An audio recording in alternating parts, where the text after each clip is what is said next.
Olá pessoal, tudo bem? Meu nome é Rafael, sou professor de Química e hoje nós vamos falar sobre propriedades coligativas. Bom, o que são propriedades coligativas? Propriedades coligativas são propriedades dos solventes que sofrem uma alteração após a adição de solutos não voláteis. Como assim? Quando você tem um solvente puro, por exemplo a água, e adiciona um soluto, você forma uma solução. Quando você compara as propriedades do solvente misturado ao soluto, eles têm algumas alterações em relação ao solvente puro. E o que altera? O que muda no solvente quando você adiciona um soluto? Bom, você reduz a pressão de vapor do solvente. Nós vamos verificar o que é isso mais à frente. Você aumenta a temperatura de ebulição daquele solvente. Ou seja, por exemplo, a água pura, ela ferve a 100 graus Celsius. Se você dissolver sal nela, ela não vai mais ferver a 100 graus Celsius. Ela vai ferver a uma temperatura maior. Você vai ter que esquentar mais a água para ela ferver. E reduz a temperatura de fusão. Uma coisa muito importante que está associada às propriedades coligativas é que quanto mais partículas, ou seja, mais soluto, maior será o efeito coligativo. Só que a gente tem que tomar cuidado. Por quê? Existem algumas substâncias que elas sofrem um processo chamado de ionização ou dissociação. Aí, essas substâncias, elas liberam mais partículas. Tudo bem? Eu vou mostrar um exemplo para vocês. A gente vai tentar entender a intensidade do efeito coligativo. Pessoal, eu quero que vocês entendam que quanto mais partículas dissolvidas ali, maior o efeito coligativo. E eu estou falando de partículas. Por que eu estou falando de partículas? Vamos lá. Imagina que você vai fazer uma solução com açúcar. O açúcar, ele é uma substância que tem essa fórmula aí, C6H12O6. O açúcar no estado sólido,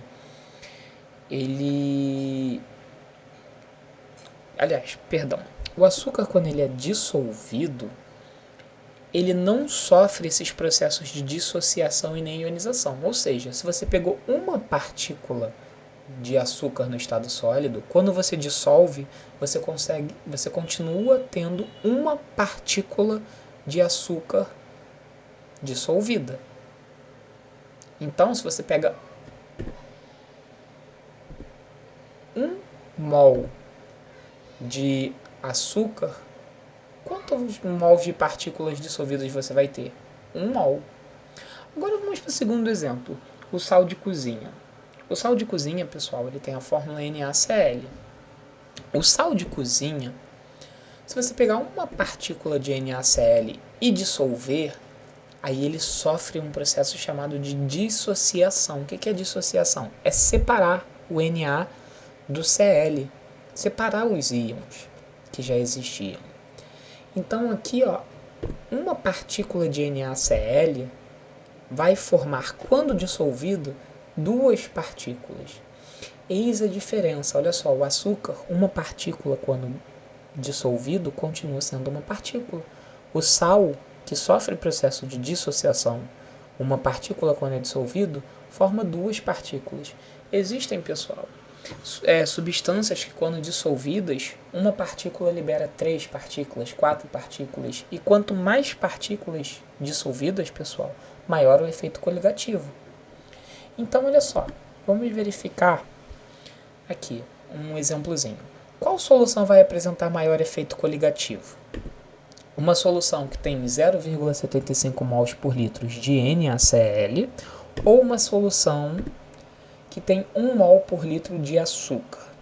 Num primeiro momento você pensaria assim, poxa, 1 mol por litro de açúcar, 1 mol tem mais partículas do que 0,75 mols, correto? Então, num primeiro momento, você acreditaria que essa segunda solução aqui teria um maior efeito coligativo porque tem mais partículas. Mas tem que tomar cuidado. Por quê? Qual é o soluto? O soluto da primeira solução é o NaCl. O NaCl, pessoal, ele sofre o processo de dissociação. Então, na verdade, quando você tem 0,75 mols por litro de NaCl e você dissolve, o NaCl ele se separa, certo? Então, se você tinha 0,75 mols de NaCl, quando se separa, você vai ter 0,75 mols de Na e 0,75 mols de Cl. Juntando, isso aqui dá 1,5 mols de partículas por litro. Ou seja, a solução 1 tem 1,5 mols por litro de partículas, sendo 0,75 de Na e 0,75 de Cl. E a solução 2, como não sofre dissociação nem ionização, ela só tem 1 mol por litro mesmo. Portanto, pessoal, a solução 1 ela vai ter maior efeito coligativo, porque tem mais partículas dissolvidas. Isso é muito importante vocês terem essa noção, tudo bem? Talvez fique um pouco difícil de entender nessa parte aqui, né? Porque 0,75 mols de partículas forma 0,75 mols de Na e 0,75 mols de Cl. Pessoal, imagina aqui uma caneta com tampa. A caneta é o Na e a tampa é o Cl. Uma caneta, quando você separa, você vai ter uma caneta e uma tampa. Se você tiver duas canetas, quando você separa, você vai ter duas canetas e duas tampas. Se você tem 0,75 canetas, você vai ter 0,75 canetas e 0,75 tampas. É mais ou menos essa a ideia, tá, pessoal? Bom, agora a gente vai começar a ver as propriedades coligativas em si. Quais são as propriedades coligativas? Vamos começar pela primeira, que é o efeito tonoscópico. O efeito tonoscópico diz o seguinte: quando você adiciona soluto não volátil, você abaixa a pressão de vapor do solvente. Mas antes, a gente tem que entender o que é pressão de vapor. Vamos entender o que é pressão de vapor. Quando você pega um solvente puro e coloca ele dentro de um recipiente fechado, todo vedado, parte daquele líquido ele vai evaporar, certo? Então o que você vai perceber é que a porção líquida vai diminuir e vai aumentar a gasosa. Significa que parte desse líquido que estava aqui evaporou. Só que como isso tudo aqui está fechado, esse vapor ele não consegue ir embora, ele fica aqui dentro. E como ele fica aqui dentro, imagina as moléculas de gás todas aqui em volta.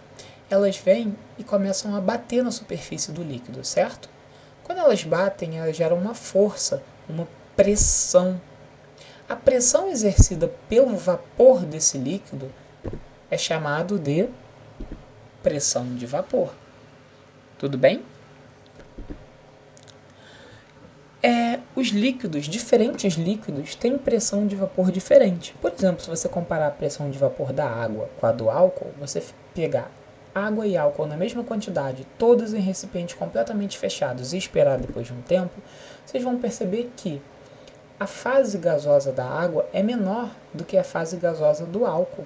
Isso significa que o álcool ele tende mais a virar vapor e a pressão gerada pelo vapor do álcool vai ser maior do que a pressão gerada pelo vapor da água. A pressão de vapor do álcool é maior do que a pressão de vapor da água. Tudo bem? Uma observação muito importante é que quanto maior for a pressão de vapor, mais rápido e maior a tendência desse solvente virar gás. Por exemplo, vamos comparar água com álcool. Se você pegar a água pura e jogar num prato, ela vai demorar um tempo para vaporizar. Agora, se você jogar o álcool, ele vai vaporizar muito mais rápido. Por que isso ocorre? Porque ele tem uma maior tendência em virar gás. Ele tem uma maior pressão de vapor. Tudo bem, pessoal? Quanto mais alta a pressão de vapor, se um solvente ou uma substância tem uma pressão de vapor muito alta, essa substância é chamada de volátil. Então, por exemplo, a água ela não tem uma pressão de vapor alta, ela demora para vaporizar, ela não tem uma tendência tão grande a virar gás. Então ela não é volátil. Não tanto quanto o álcool. O álcool ele é muito volátil. Se você colocar o álcool puro, ele rapidinho vai vaporizar. Ele tem uma pressão de vapor muito alta. Tudo bem, pessoal? Agora, olha só. Vamos verificar de fato o efeito tonoscópico. O que é o efeito tonoscópico? É quando você adiciona soluto. Quando você dissolve alguma coisa no solvente, você muda a pressão de vapor dele. Se você fizer o experimento do álcool puro e álcool mais açúcar, o que a gente vai perceber? O álcool puro ele não tem soluto adicionado. O álcool mais açúcar tem um soluto não volátil aqui junto. O que a gente percebe? Que o álcool puro ele tem uma pressão de vapor maior do que o álcool com açúcar. Tudo bem, pessoal? Então, qual é o nome disso? Efeito tonoscópico. Olha só. O efeito tonoscópico lá no enunciado eu li para vocês, que é a adição de soluto não volátil, no nosso caso aqui o açúcar, abaixa a pressão de vapor do solvente. Como vocês podem verificar, o álcool puro ele tem uma pressão de vapor alta, grande. Quando você adiciona um soluto não volátil, o que aconteceu com a pressão de vapor? Diminuiu. O nome disso, pessoal, é efeito tonoscópico, tá bom? Como a gente calcula a pressão de vapor de um solvente quando ele está junto com um soluto não volátil? A gente usa essa formulazinha aqui, ó. A pressão de vapor do solvente é igual à pressão de vapor do solvente puro, ou seja, antes dele ser misturado, vezes a fração molar do solvente. Professor, nem lembro como se calcula a fração molar. Vamos revisar rapidinho? A fração molar do solvente é o número de mols do solvente dividido pelo número de mols da solução. O número de mols da solução é o número de mols do solvente mais o número de mols do soluto. Vamos fazer um exemplo aqui para fixar rapidinho? Olha só, sabendo que a pressão de vapor do álcool a 26 graus Celsius é de 60 milímetros de mercúrio, calcule a pressão de vapor de uma solução contendo 9 mols de álcool e 1 de açúcar, 1 mol de açúcar. Bom, vamos verificar quais são as informações que tem no enunciado. Ele está falando aqui que o álcool puro tem pressão de vapor 60 milímetros de mercúrio, certo? Então eu estou falando aqui do P0. Então o P0 vale 60 milímetros de mercúrio, certo? Aqui embaixo ó, ele fala que eu tenho 9 mols de álcool. 9 mols de álcool, no nosso caso o álcool é o solvente. Então o número de mols do solvente é igual a 9, correto? E ele fala que eu tenho 1 mol de açúcar. O exercício fala que eu tenho 1 mol de açúcar. O açúcar é o meu soluto, então eu tenho aqui o número de mols do soluto. Bom, ele quer que eu calcule a pressão de vapor do álcool misturado com açúcar. Eu vou ter que usar essa formulazinha aqui, ó. P é igual a P0 vezes X. Só que para isso, eu preciso calcular X, que é a fração molar do solvente. E como eu calculo a fração molar do solvente? A fração molar do solvente é o número de mols do solvente, que no caso é 9, dividido por número de mols do solvente, que é 9, mais 1, que é o número de mols do soluto. Resolvendo isso, eu tiro que a fração molar do solvente é 0,9. Bom, agora eu tenho a fração molar, que é 0,9, e tenho a pressão do solvente puro, que é 60. Basta eu multiplicar um pelo outro para eu calcular a pressão de vapor da solução, né, que é a mistura de água de álcool e açúcar, perdão. Resolvendo essa conta dá 54 milímetros de mercúrio. Como vocês podem ver, o álcool puro tem uma pressão de vapor de 60 milímetros de mercúrio a 26 graus Celsius. Agora, quando você dissolve um mol de açúcar ali, ó, cai para 54 milímetros de mercúrio. Pessoal, uma observação muito importante: a pressão de vapor ela sofre alteração com a temperatura, tá? Independente do solvente, quanto mais quente ele estiver, maior a pressão de vapor ele vai ter. Tudo bem? Tanto é que a água, quando ela está muito quente, ela vaporiza muito mais rápido do que a água fria, porque a água quente tem uma maior pressão de vapor. Bom, pessoal,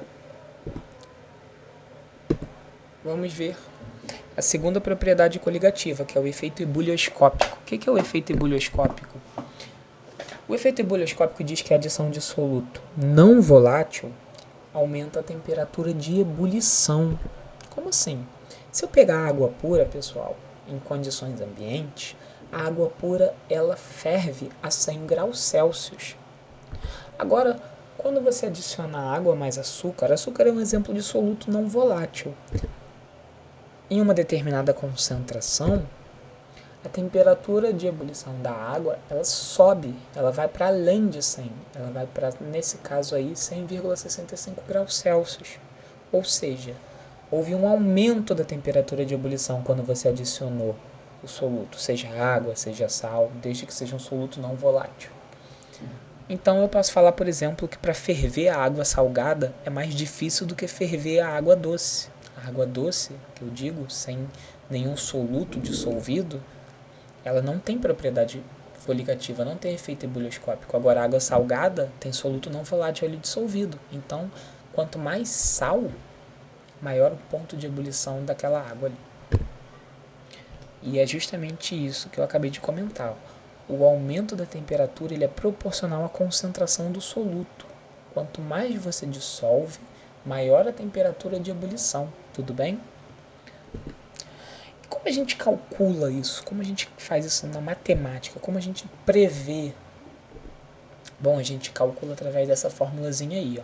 A variação de temperatura, ou seja, quantos graus Celsius vai aumentar na temperatura de ebulição, é igual a constante ebulioscópica, geralmente isso é dado pelo exercício, vezes a molalidade. Molalidade, pessoal, ele pode ser calculado como o número de mols do soluto dividido pela massa do solvente. Só que essa massa tem que estar em quilogramas. Isso é muito importante. Vamos fazer um exercício aqui para fixar. Olha só. A solução do exemplo anterior, essa aqui, ó, a gente vai provar esse valor aqui, tá? A solução do exemplo anterior foi preparada com a adição de 0,5 mols de açúcar em 0,4 kg de água. Sabendo que o ponto de ebulição da água pura é 100 graus Celsius, calcule a temperatura de ebulição da solução. Dados, o constante ebulioscópica da água é igual a 0,52. Então, a gente vai começar a pegar informações que o exercício nos deu. Vamos lá. Ele quer que a gente calcule o quanto aumentou a variação de temperatura de ebulição. Para isso, a gente precisa saber a constante ebulioscópica, que nós sabemos aqui, e a molalidade. A molalidade nós não sabemos. A molalidade nós não sabemos. Então, nós temos que calcular a molalidade. A molalidade ela pode ser calculada por número de mols de soluto dividido pela massa do solvente em quilo. Eu tenho essas informações no enunciado. Vamos procurar aqui. Adição de 0,5 mols de açúcar. Opa, peraí, açúcar não é o nosso soluto? 0,5 mols? Descobri o número de mols do soluto. 0,5 mols. E a massa do solvente em quilo. Quem é o nosso solvente? A água. Certo? E quantos quilos eu peguei? 0,4 quilos. Então eu tenho as informações necessárias para calcular a molalidade, né? Então eu tiro que molalidade é 0,5 dividido por 4. Essa conta aqui vai dar 1,25. Bom, agora que eu tenho a molalidade e tenho a constante ebulioscópica. Eu tenho molalidade e constante ebulioscópica. Eu posso substituir aqui nessa fórmula e calcular quantos graus Celsius vai aumentar na temperatura de ebulição lá da minha água. Substituindo os valores, eu tiro que a variação na temperatura vai ser de 0,65 graus Celsius, ou seja, vai aumentar 0,65 graus Celsius. Bom, mas a água naturalmente já fervia a 100, certo? Quando eu aumento 0,65 graus Celsius, qual vai ser a temperatura de ebulição agora? 100 mais o que aumentou. Sempre, pessoal, você vai somar o que você achou no ΔT mais a temperatura do solvente puro. Daqui a gente vai tirar que a temperatura de ebulição dessa mistura vai ser de 100,65, justamente o que eu tinha mostrado aqui para vocês. Tudo bem, pessoal? Vamos ver agora mais um efeito, que é o efeito crioscópico. O efeito crioscópico ele é contrário do ebullioscópico. O ebullioscópico ele faz aumentar a temperatura de ebulição. O efeito crioscópico ele faz abaixar a temperatura de fusão. Ou seja, a água pura congela a 0 graus Celsius. Porém, se você adicionar um soluto não volátil na água, ela vai congelar em temperaturas abaixo de 0 graus Celsius. É justamente isso. Ó. Água pura, se você resfriar até 0 graus Celsius, você já começa a perceber a formação de gelo.